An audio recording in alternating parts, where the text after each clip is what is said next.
Καλημέρα στο Γιώργο, έλα. Καλημέρα Γιώργο. Εδώ είμαστε. Φροστάκο! Πού είναι ο Φρόστη? Πού είναι ωραία. Πες καλημέρα στο Γιώργο. Γιώργο, καλημέρα από το Φρόστη. Είμαστε φιλαράκια καλά. Να κοίτα. Κοίτα. Καλό σκυλάκι. Καλό. Έλα παππού, δεν θες να πεις κι εσύ καλημέρα?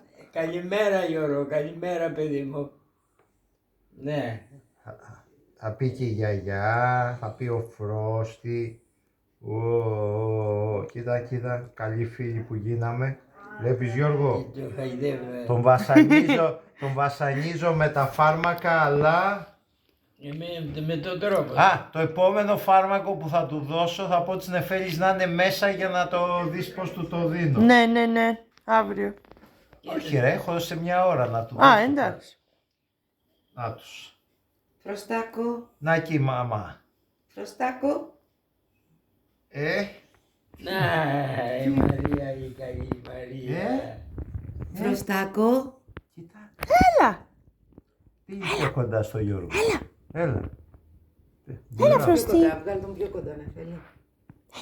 Φρόστη, Φροστάκο. Μπράβο το αγόρι. Κοίτα τα αυτιά του. Μπράβο το αγόρι μου. Πού είσαι εσύ ομορφιά μου? Τι είναι λεβέντι μου. Αυτό έχουμε τώρα Τι είναι λεβεντάκο την μου. παρέα.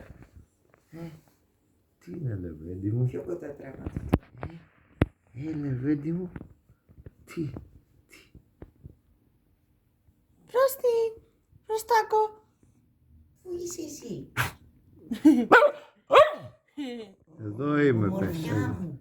Και να θέλετε να με ξεχάσετε δεν μπορείτε. Φρόστη.